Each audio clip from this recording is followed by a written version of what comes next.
से कुछ NCERT text book जो हमारा प्रिस्क्राइब्ड बुक है उसका अगर मैं एक दो क्वेश्चंस आप लोगों के साथ डिस्कस कर लेता हूँ। जैसे यहाँ पे एक एग्जांपल है CH3 होल 2 CH CH फिर ब्रैकेट में Cl है और फिर CH3 है। ठीक है, तो हम लोगों ने जो लास्ट क्लास में पढ़ा है उससे रिलेटेड भी ये क्वेश्चन है। इसमें आपको बताना है इसका डिग्री क्या है और जो डिफरेंट कैटेगरी हम लोग पढ़े थे विनाइल, एलाइल, एल्काइल, एराइल, ये सब तो वो किस कैटेगरी में आता है हमें ये भी बताना है और इस कंपाउंड का यूपेक सिस्टम में नेमिंग भी लिखना है। ठीक है, तो देखिए कैसे करते हैं। तो सबसे पहला काम आसान करने के लिए हम लोगों को क्या करना चाहिए कि जो भी स्ट्रक्चर लिखा हुआ है हम लोग इस पर भी डायरेक्ट नेमिंग कर सकते हैं, समझ सकते हैं, बट ज़्यादा इजी क्या होगा कि आप इसको इलेबोरेट कर लें, इसको स्ट्रक्चर में कंप्लीट स्ट्रक्चर फॉर्मूला में इसको लिख लें। ठीक है, इसके स्ट्रक्चर्स को जब हम लिखेंगे तो क्या हम पाएंगे इस कार्बन के साथ ये ब्रैकेट में मिथाइल 2 लिखा हुआ है, इट मीन्स इस कार्बन के साथ 2 मिथाइल लगा हुआ है। तो अगर ये कार्बन मेरा ये है, ये कार्बन ये है, तो इसके साथ 2 मिथाइल लगा हुआ है, तो एक मिथाइल मैंने इधर लगा दिया और एक मिथाइल इधर लगा देते हैं, तो इस कार्बन के साथ 2 मिथाइल हो गए। और फिर एक हाइड्रोजन लगा हुआ है, फिर इसके साथ एक CH है तो CH लगा दिया मैंने। अब ब्रैकेट में Cl है और फिर उसके बाद CH3 है, तो अगर हम CH3 ऐसे लगाते हैं, कुछ बच्चे क्या करते हैं CH3 और उसके साथ Cl लगा दें, उनको कन्फ्यूजन होता है कि ये Cl इस पर लगा हुआ है कि इस पर लगा हुआ है, तो वो हम हाइड्रोजन देख के समझ सकते हैं। अगर ये CH3 है जैसे यहाँ पे और इस कार्बन का तो इससे बॉन्डिंग होगा ही होगा, तो एक बॉन्ड तो इधर हो गया, तो टोटल इसके पास तो 4 बॉन्ड्स ऑलरेडी हो चुके हैं, तो ये 5वां बॉन्ड कहाँ से लाएगा, नहीं ला सकता ना, इसलिए क्लोरीन इस पर नहीं लगेगा। इस कार्बन को जब ध्यान से देखेंगे तो क्या पाएंगे कि ये कार्बन इस कार्बन से सिंगल बॉन्ड से अटैच्ड है, ये कार्बन इस कार्बन से सिंगल बॉन्ड से अटैच्ड है, तो 2 बॉन्ड ऑलरेडी हो चुके। एक हाइड्रोजन लगा हुआ है, दैट मीन्स हाइड्रोजन भी सिंगल बॉन्ड के साथ बॉन्डेड है इसके साथ, तो ये कार्बन 1, 2 और इधर हाइड्रोजन के साथ 3 बॉन्ड बना चुका है, तो एक बॉन्ड यानी कि अभी भी बाकी है, तो यानी ये जो क्लोरीन है वो इस कार्बन के साथ ऐसे लगा होगा। तो ये इस कंपाउंड का स्ट्रक्चरल फॉर्मूला हो गया। ठीक है, तो जब हम ऐसे स्ट्रक्चर में उसको तोड़ लेते हैं तो हमारे लिए वो इजी हो जाता है लिख पाना। अब जैसे अगर मुझे डिग्री बताना है इस कंपाउंड का, ठीक है, तो डिग्री कैसे बताएंगे, याद होगा आपको डिग्री हम लोग कैसे देखते थे, तो फंक्शनल ग्रुप जिस कार्बन से लगा है वो इस कार्बन से, ये कार्बन कितने कार्बन से बॉन्डेड है, इधर एक कार्बन से और इस तरफ एक कार्बन से, तो यानी कि हम कह सकते हैं कि ये कार्बन जो है वो इधर एक और इधर एक 2 कार्बन से बॉन्डेड है। ठीक है, इसलिए इसका अगर डिग्री होगा तो हम बोलेंगे इसे 2 डिग्री या सेकेंडरी हैलाइड है ये। तो एक क्वेश्चन हो गया, क्वेश्चन में हमें डिग्री भी बताना है और फर्दर किस टाइप्स में आ रहा है वो भी बताना है। ठीक है, प्लस अब यहाँ पर क्या हम देख पा रहे हैं कि ये सारे सिंगल बॉन्डेड कार्बन ही हैं, तो ये एल्काइल हैलाइड भी हो गया, एल्काइल हैलाइड। ठीक है, जब हम लोग नेमिंग पे आएंगे इधर तो नेमिंग कैसे करेंगे वो भी देख लेते हैं। अब पैरेंट चेन में कैसे भी जाएं, अगर स्ट्रेट फॉरवर्ड मुझे जाना है, कोई कार्बन रिपीट नहीं होना चाहिए चेन में, तो हम पैरेंट चेन या तो इसको ले 4 कार्बन, या फिर हम इसे भी ले सकते हैं 4 कार्बन, ये भी 4 कार्बन ऐसे होगा या फिर ऐसे होगा। ये पैरेंट चेन नहीं हो सकता क्योंकि 3 ही कार्बन हो रहा है। ठीक है, तो एक हम स्ट्रेट में ले लेते हैं पैरेंट चेन। सपोज मैंने इसको पैरेंट चेन ले लिया, ये मेरा पैरेंट चेन का कार्बन है 4 कार्बन। ठीक है, तो पहला काम है पैरेंट चेन पहचानना, दूसरा काम उसके कार्बन्स का नंबरिंग करना। ठीक है, अब जब पैरेंट चेन हम लोग ले लिए तो ये मेरा ब्रांच हो गया, ये भी ब्रांच ही की तरह है, 2 ब्रांचेस हैं, तो मुझे देखना होगा कि सम ऑफ लोकेंट्स यानी कि ब्रांचिंग का जो पोजीशन है उसका सम मिनिमम किधर से आ रहा है।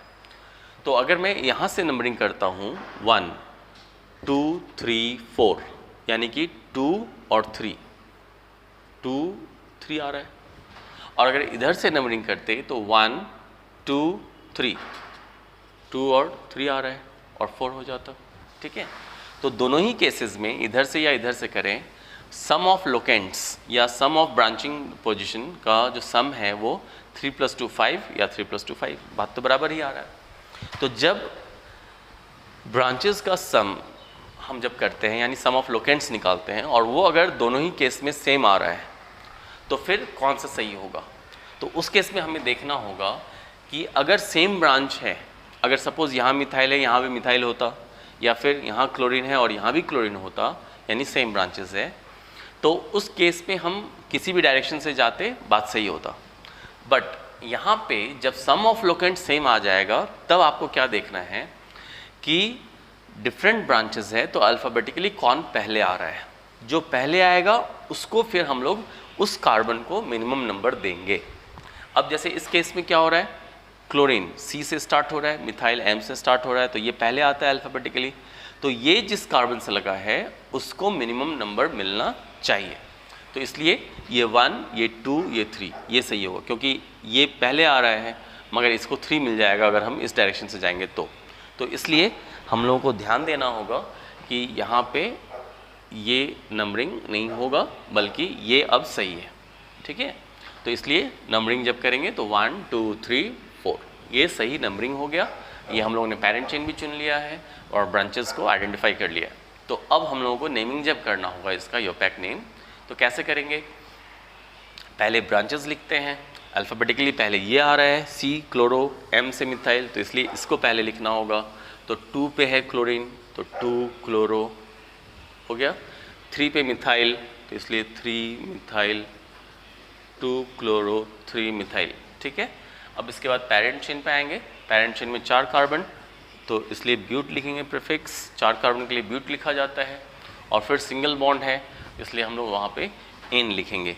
तो ये हो जाएगा 2 क्लोरो 3 मिथाइल ब्यूटेन, इस कंपाउंड का यूपैक नेम, ठीक है। तो इस तरह से क्या कैटेगरी में आ रहा है, 2 डिग्री, अल्काइल हैलाइड और यूपैक नेम, ये तीनों बातें हो गई, ठीक है। इसी तरह से आपके एक्सरसाइज में 10.1 क्वेश्चन जो है एनसीईआरटी टेक्स्ट बुक का, उसमें और भी डिफरेंट एग्जाम्पल्स हैं, उसको आप कर लेंगे। कहीं कोई दिक्कत होगी तो आप आराम से उसको हम लोग डिस्कस कर सकते हैं, ठीक है। इस तरह से हम लोग कर लेते हैं। ये एक क्वेश्चन हो गया।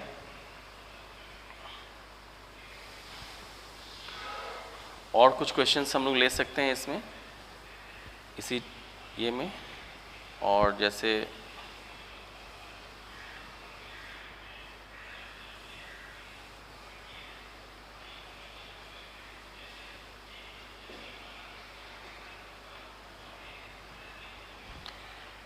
सेकेंड क्वेश्चन में भी आपका नेमिंग करना है। जैसे मैं 1-2 एग्जांपल्स यहाँ से ले लेता हूँ। हम लोग ये एनसीईआरटी टेक्स्ट बुक का क्वेश्चंस भी डिस्कस कर रहे हैं बीच में, सो दैट कि आपको नॉलेज को अप्लाई करने में दिक्कत ना हो। कैसे हम अप्लाई कर रहे हैं क्वेश्चंस पे वो भी आप समझते चले जाएं। एक क्वेश्चन यहाँ पे यूपैक नेम से ही है और सब कुछ लगभग में वैसा ही है। कुछ एग्जांपल्स जहाँ पे मुझे लग रहा है डिफरेंट वो मैं डिस्कस कर लेता हूँ आप लोगों से। जैसे ऐसे लिखा हुआ है एक क्वेश्चन,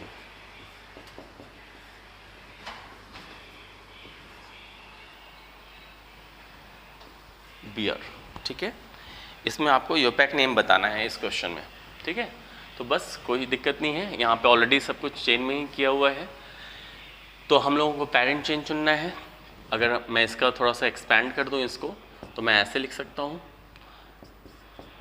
कार्बन का 4 बॉन्ड पूरा होना चाहिए, इस बात का ध्यान रखेंगे, तब आपका स्ट्रक्चर सही होगा। ये कंपाउंड कॉम्पैक्ट वे में लिखा होता है, इसको मैंने थोड़ा सा एलाबरेट कर दिया, बॉन्ड्स को मैंने शो कर लिया। तो अब आपको क्या देखना है कि ये पेरेंट चेन तो क्लियर है, यहाँ पे 1 2 3 4, तो टोटल 4 कार्बन है पेरेंट चेन में। तो ये मेरा पेरेंट चेन हो गया। उसके अलावा जो लगा हुआ है यहाँ पे ब्रोमीन और यहाँ पे क्लोरीन, तो ये ब्रांचेस हो गए, 2 ब्रांचेस हो गया। तो हम लोगों को जो नंबरिंग करना होगा पेरेंट चेन का, वो ध्यान ये देना है कि हमें देखना है ट्रिपल बॉन्ड को, क्योंकि मैंने पहले भी बताया था डबल बॉन्ड ट्रिपल बॉन्ड एक फंक्शनल ग्रुप है, और ब्रांचेस के साथ अगर फंक्शनल ग्रुप है तो हमें फंक्शनल ग्रुप को पहले प्रायोरिटी देना होता है, ठीक है। तो इसलिए हम इसे प्रायोरिटी देंगे। अब इस केस में क्या है, यहाँ 1 यहाँ 2 पे स्टार्ट हो जा रहा है ट्रिपल बॉन्ड। अगर इधर से करेंगे तो 1 2 पे ही ट्रिपल बॉन्ड स्टार्ट हो रहा है, यानी कि इधर से या इधर से जिधर से भी जाएंगे ट्रिपल बॉन्ड 2 पे ही स्टार्ट हो रहा है। तो उस हिसाब से तो दोनों बात बराबर हो गई। तो फिर हम लोगों को क्या देखना होगा, अल्फ़ाबेटिकल ऑर्डर से जो ब्रांच पहले आ रहा है उसको मिनिमम नंबर मिलना चाहिए। तो क्लोरीन C से स्टार्ट हो रहा है, ब्रोमो B से स्टार्ट हो रहा है, तो इसका अल्फ़ाबेटिकल ऑर्डर में प्रायोरिटी पहले आ रहा है, तो इसलिए हम लोग क्या करेंगे, इसको 1 करेंगे, और ये 2 होगा, ये 3 होगा, ये 4 होगा। ठीक है, इस तरह से। अब ब्रांचेस को पहले लिखते हैं, तो अल्फ़ाबेटिकली पहले ये आ रहा है इसलिए इसको पहले लिखेंगे। तो 1 पे लगा हुआ है ब्रोमीन, 1 ब्रोमो, 4 पे लगा हुआ है क्लोरीन, तो 4 क्लोरो, तो 1 ब्रोमो 4 क्लोरो, ये मेरा ब्रांच का काम हो गया। फिर अब पेरेंट चेन पे आएंगे। पेरेंट चेन में कितने कार्बन्स हैं, 4 कार्बन्स के लिए क्या लिखते हैं हम लोग, ब्यूट लिखते हैं, तो लिख दिया मैंने ब्यूट। ठीक है, अब उसके बाद ट्रिपल बॉन्ड है, ट्रिपल बॉन्ड के लिए क्या लिखते हैं, आइन, YNE, आइन। वो किस पोजीशन पे आ रहा है, वो सेकंड पे आ रहा है, इसलिए हम लोग लिखेंगे 2 आइन। तो पेरेंट चेन में पूरा जो नाम इस कंपाउंड का जो यूपेक सिस्टम में नेम हो जाएगा वो होगा 1 ब्रोमो 4 क्लोरो ब्यूट 2 आइन। ठीक है, इस तरह से ये आपका 10.2 नंबर क्वेश्चन था, 10.2 का 3rd नंबर। ठीक है, इस तरह से हम लोग ट्राई करते चले जाएंगे, है ना, और जो क्वेश्चन आएगा उसको हम लोग आराम से डिस्कस कर सकते हैं। और एक अलग टाइप का यहाँ पे स्ट्रक्चर लिखने की बात हो रही है, नेमिंग, यूपेक नेम नहीं। 10.3 नंबर क्वेश्चन, NCERT 10.3, इसमें अगर आप पढ़ेंगे तो क्वेश्चन है right the structures of the following organic halogen compound. मतलब हमें सिर्फ स्ट्रक्चर लिखना है, उसका नेमिंग नहीं बताना है, ना ही टाइप बताना है, सिर्फ स्ट्रक्चर लिखना है। तो एक मैं डिस्कस कर देता हूँ, ईजी होता है ये, काफ़ी सारा क्वेश्चंस है मगर सब इजी हैं, स्ट्रक्चर आप आराम से लिख सकते हैं। जैसे नंबर 4, 10.3 का क्वेश्चन नंबर 4 अगर मैं डिस्कस करूं तो यहाँ पे लिखा हुआ है, जो नेम दिया हुआ है वो 2 क्लोरोफिनाइल, 1 आयोडो, 1 आयोडो ऑक्टेन। ठीक है, ये किसी कंपाउंड का यूपेक नेम दिया हुआ है ऑलरेडी, और मुझे इसका स्ट्रक्चर लिखना है। तो आपको थोड़ा प्रीवियस नॉलेज को भी याद रखना होगा, क्या कैसे था। फिनाइल, जैसे एक वर्ड यहाँ पे आ रहा है फिनाइल, फिनाइल आपको ध्यान होगा अगर कि बेंजीन रिंग अगर एज अ ब्रांच ट्रीट होता है तो उसे हम लोग फिनाइल कहते हैं। ठीक है, तो फिनाइल जो वर्ड है कंफ्यूज नहीं करेंगे, फेनॉल अलग चीज़ है, फेनॉल बेंजीन के साथ OH लगा होता है तो वो फेनॉल होता है, और ये फिनाइल है यानी बेंजीन एज अ ब्रांच है, इसलिए उसको फिनाइल कहते हैं। ऑक्ट मीन्स 8 कार्बन्स होंगे पेरेंट चेन में, और एन का मतलब क्या हो गया, सिंगल बॉन्ड। तो हम अगर यूपेक नेम हमारा दिया हुआ है तो अगर हम राइट से लेफ्ट की ओर देखेंगे तो मुझे आसानी होगी स्ट्रक्चर लिखने में। तो राइट से लेफ्ट की ओर अगर जाते हैं तो ऑक्टेन लिखा हुआ है, तो ऑक्ट मीन्स 8 कार्बन्स, तो हम पहले ही 8 कार्बन्स ड्रॉ कर लेंगे यहाँ पे, 3, 3, 6, 7, 8 कार्बन्स हो गए। ठीक है, अब 8 कार्बन और एन लिखा हुआ है, दैट मीन्स ये क्लियर है कि कंपाउंड में जो पेरेंट चेन है उसमें सिंगल बॉन्ड ही है कार्बन के बीच में, तो ऑक्टेन हो गया। अभी तो ये स्केलेटन है इसलिए हम इधर से भी नंबरिंग कर लें तो भी बात सही है, उधर से भी कर लें तो भी बात सही है, तो इधर से ही कर लेते हैं। तो 1, 2, 3, 4, 5, 6, 7, 8 हो गया।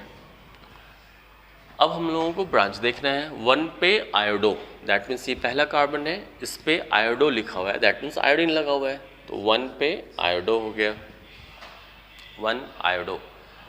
अब इधर आएंगे, 2 पे लगा हुआ है, तो ये 1 कार्बन, ये सेकंड कार्बन, तो 2 नंबर कार्बन, ये जो 2 शो कर रहा है ये 2 पेरेंट चेन का सेकंड कार्बन है, तो उसके साथ मैंने कुछ लगा दिया, लग गया। अब उसके अंदर ये ब्रैकेट में दिया हुआ है 2 क्लोरोफिनाइल। क्लोरोफिनाइल क्या है, फिनाइल मीन्स बेंजीन, तो बेंजीन यहाँ बना देंगे, फिनाइल हो गया क्लोरोफिनाइल। अब क्लोरीन यहाँ लगा होगा, यहाँ यहाँ, यहाँ, यहाँ, कहीं पे भी लगा होगा वो सब क्लोरोफिनाइल हो गया। क्लोरोफिनाइल मीन्स क्लोरीन भी लगा हुआ है और बेंजीन भी लगा हुआ है। तो क्लोरोफिनाइल तो ये सारा हो जाएगा, लेकिन अब फिर कौन सा क्लोरो कहाँ पे, यहाँ पे लगा है या यहाँ पे या यहाँ पे, यहाँ पे, यहाँ पे, ये हम कैसे समझेंगे? तो वो ये बता रहा है 2 क्लोरोफिनाइल। तो देखिए ये जो पेरेंट चेन का 2 कार्बन है वो ये हो गया, उसके साथ ये लगा हुआ है, तो ये ब्रांचिंग का 1 नंबर हो गया, और ये ब्रांचिंग का 2 या 2, तो ये भी 2 हो सकता है, ये भी 2 हो सकता है। तो 2 पे लगा हुआ है, ये जो 2 क्लोरो हो गया वो 2 पे हो गया क्लोरो, तो 2 क्लोरोफिनाइल ये हो गया, और ये किस पे है? 2 पे हो गया, और फिर 1 आयोडो, 1 पे आयोडीन, और ऑक्टेन 8 कार्बन हो गए, और 8 कार्बन के बीच में सिंगल बॉन्ड हो गया। तो इस तरह से ये नाम हो गया 2 क्लोरोफिनाइल 1 आयोडो ऑक्टेन। ठीक है बच्चों, इस तरह से हम लोग स्ट्रक्चर को ड्रॉ करते हैं। ठीक है, और अगर एग्जांपल ले लें, एक और कंपाउंड यहाँ पे मुझे दिख रहा है नंबर 5, इसी का 10.3 का 5, ये है परफ्लोरोबेंजीन।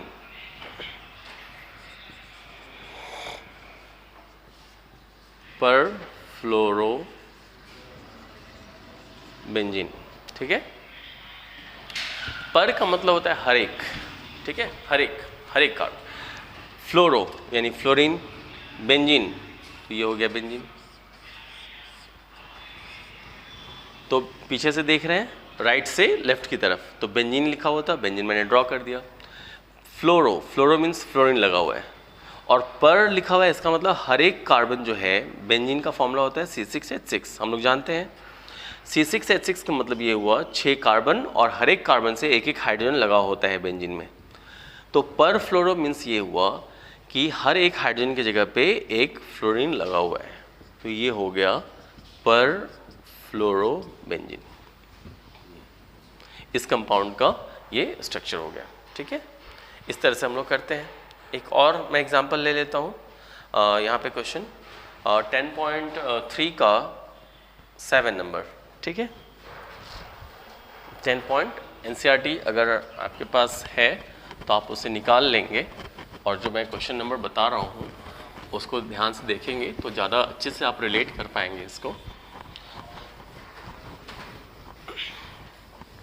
तो 10.3 का ये जो क्वेश्चन नंबर है 6, 10.3 का 6 नंबर, इसमें यूपैक नेम दिया हुआ है और हमें उसका स्ट्रक्चर बताना है। क्वेश्चन में है 7 नंबर 10.3, 1 ब्रोमो 4 सेक-ब्यूटाइल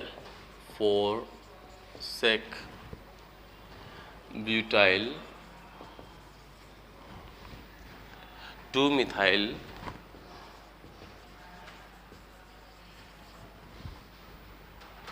बेंजीन।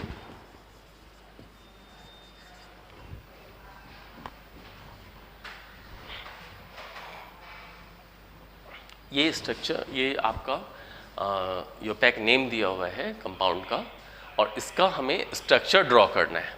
ठीक है, तो बेहतर तरीका क्या है, राइट से आप लेफ्ट की ओर आए। राइट में क्या लिखा हुआ है, बेंजीन, तो मैं एक बेंजीन ड्रॉ कर लूँगा यहाँ पे।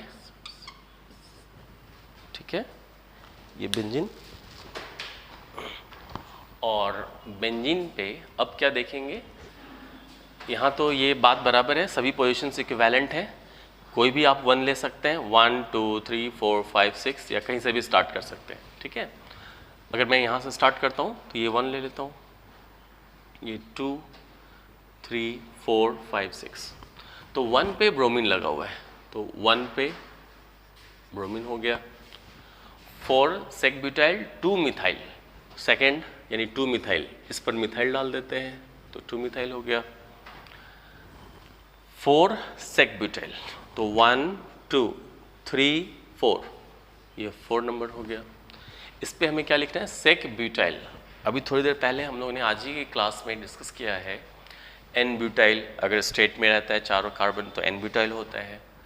सेक-ब्यूटाइल मैंने कैसे बताया था, अगर ये पूरा Z है तो सेक-ब्यूटाइल क्या होगा, ये 3 कार्बन, जैसे देखेंगे ध्यान से, अगर ये यहाँ से लगा हुआ है तो 1 2 3 और यहीं पे मैं अगर एक चौथा कार्बन भी डाल दूँ तो वो n ब्यूटाइल हो जाएगा।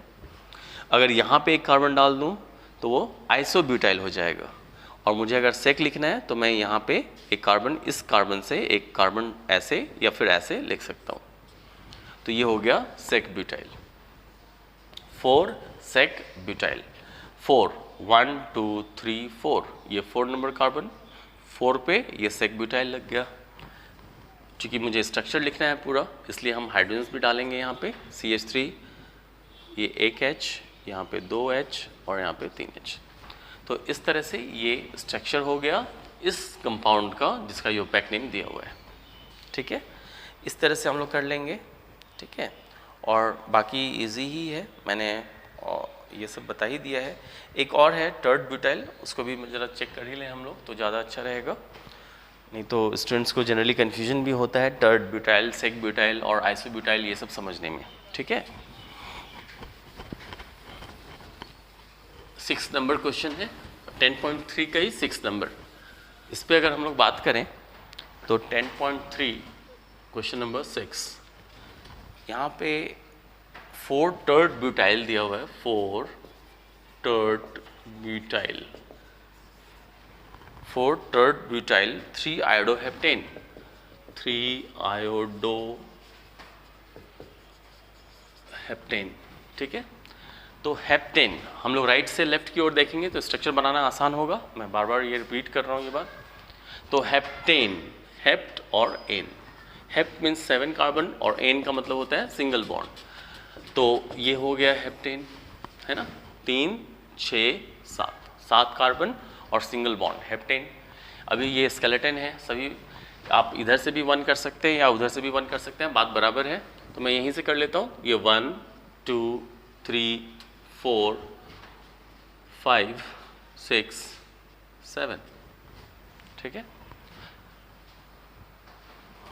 3 पे आयोडो, तो 3 कार्बन जो है थर्ड कार्बन, उस पर एक आयोडीन लगा देंगे तो नेमिंग में आयोडो हो जाएगा। 4 पे टर्ड ब्यूटाइल, ये 4th नंबर कार्बन है, इस पे आपको टर्ड ब्यूटाइल करना है। अभी जस्ट बात हुई आपसे 1 2 3, अगर 4 ऐसे मैं लिख देता हूँ तो ये चारों कार्बन स्ट्रेट में हो गया, तो इसको क्या बोलेंगे, एन ब्यूटाइल। ठीक है, अगर एक कार्बन मैं यहाँ से हटा दूँ और यहाँ पे मेंशन कर दूँ तो ये क्या हो जाएगा, आइसोब्यूटाइल। अगर यहाँ आइसोब्यूटाइल होता तो ये स्ट्रक्चर सही होता। ठीक है, अगर मैंने यहाँ पे नहीं करके इस कार्बन पे कर दिया तो ये क्या हो गया, अभी लास्ट एग्जाम्पल मैंने देखा भी था, हम लोगों ने किया भी है उसे, ये हो जाएगा सेक ब्यूटाइल। ठीक है, और अब अगर हम ऐसे कर दें ऐसे, ठीक है, तो ये जो हो गया वो है टर्ड ब्यूटाइल। याद होगा 1 2 3 4, इसलिए ब्यूटाइल, और इस कार्बन से जेड लगाओ, ये पूरा जेड हो गया, तो ऐसे ये पैटर्न है, तो ये पूरा क्या हो गया, टर्ड ब्यूटाइल। तो 4 नंबर कार्बन से टर्ड ब्यूटाइल लग गया। बाकी आप इसके वैलेंसी को हाइड्रोजन के साथ पूरा कर लेंगे इस तरह से। तो ये 4 पे टर्ड ब्यूटाइल हो गया, 3 पे आयोडो हो गया। कंप्लीट स्ट्रक्चर आपको हाइड्रोजन भी दिखाना है यहाँ पे, तो ये आपका हाइड्रोजन्स हो गया। ठीक है, इस तरह से हम लोग इसका स्ट्रक्चर ये लिखेंगे। ठीक है बच्चों, इस तरह से आपका ये 10.1, 10.2, 10.3 ये सारे क्वेश्चंस जो है मैंने लगभग में डिस्कस कर दिया है, और आप इसे आराम से ट्राई कर लें, ये सारा आपसे बन जाएगा, कहीं कोई दिक्कत नहीं होनी चाहिए। ठीक है, यहाँ तक आपका ये सब सारा हो चुका है। ठीक है, तो इस तरह से हम लोग नेमिंग और हेलो एल्केन्स का जो टाइप था 1 डिग्री, 2 डिग्री, 3 डिग्री, और एलाइल, विनाइल, एराइल, बेंजाइल, ये सब सारी बातें हम लोगों ने की। और नोमेनक्लेचर आपको एक बार क्लास 11th का नोमेनक्लेचर रिवाइज कर लेना चाहिए पहले, और फिर आपको इसका नोमेनक्लेचर जब आप करेंगे तो और आसान हो जाएगा। ठीक है, और बाकी हेलो एल्केन्स में हम लोग कैसे करते हैं, मैंने कुछ एग्जांपल्स भी लिया है यहाँ पे एनसीईआरटी टेक्स्ट बुक से भी, और कुछ अपने मन से भी मैंने दिया था। आप लोग वो एनसीईआरटी एक्सरसाइज भी बना लेंगे, जो नेमिंग वाला पार्ट है, जहाँ तक अभी हम लोगों ने डिस्कस किया वहाँ तक। उम्मीद है आपको सारा चीज़ क्लियर हो जाएगा और कहीं कोई दिक्कत नहीं आएगी। ठीक है, अगले क्लास में हम लोग बात करेंगे और कुछ प्रिपरेशंस पे भी। ठीक है, प्रिपरेशंस ऑफ हैलोएल्केन्स एंड हैलोएरिन्स, इस पे हम लोग डिस्कस करेंगे अगले क्लास में। Thank you.